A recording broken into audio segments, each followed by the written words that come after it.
নমস্কাৰ, welcome back to নামানি construction. আজি আছোঁ আমি পাঠশালাত আমাৰ অফিচৰ ওচৰতে। এইটো এটা G+3 ৰেচিডেঞ্চিয়েল বিল্ডিং এটা যোৱা 6 তাৰিখে ইয়াতে আৰম্ভ হৈছে। অলৰেডি আমাৰ গোটেইকেইটা কলমৰ কাষ্টিং হৈ গ'ল। আপোনালোকে এতিয়া চাব পাৰে আমি কলমৰ যিখিনি কাষ্টিঙৰ কোৱালিটি ইয়াতে মেইনটেইন কৰিছোঁ, সেইটো বহুত ধুনীয়াকৈ ইয়াতে আপোনালোকে দেখা পাইছে। নেক্সট কাম আমাৰ যিটো প্ৰথম বিম হ'ব, প্ৰথম বিমৰ কামখিনি আমি ষ্টাৰ্ট কৰিম।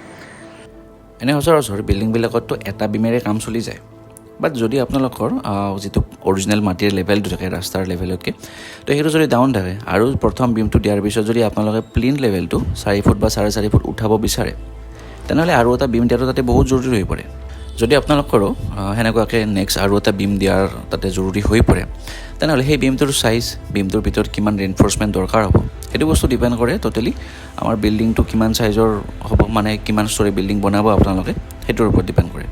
এনেকুৱা ধৰণৰ সৰু সৰু বস্তু কিছুমান বিল্ডিংটো ষ্টাৰ্টিং কৰা টাইমৰ পৰাই আমি মিস্ত্ৰীৰ লগত ডিছকাশ্যন কৰিব লাগে।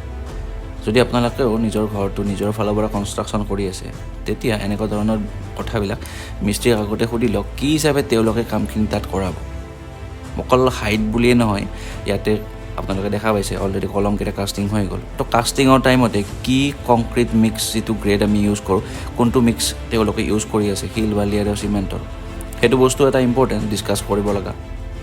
আৰু যদি আপুনিও বিচাৰি আছে নিজৰ ঘৰটো এটা প্ৰপাৰ ইঞ্জিনিয়াৰিং ৱেত কনষ্ট্ৰাকশ্যন কৰিম বুলি, আমাক তলত দিয়া নম্বৰত যোগাযোগ কৰিব পাৰে। ধন্যবাদ।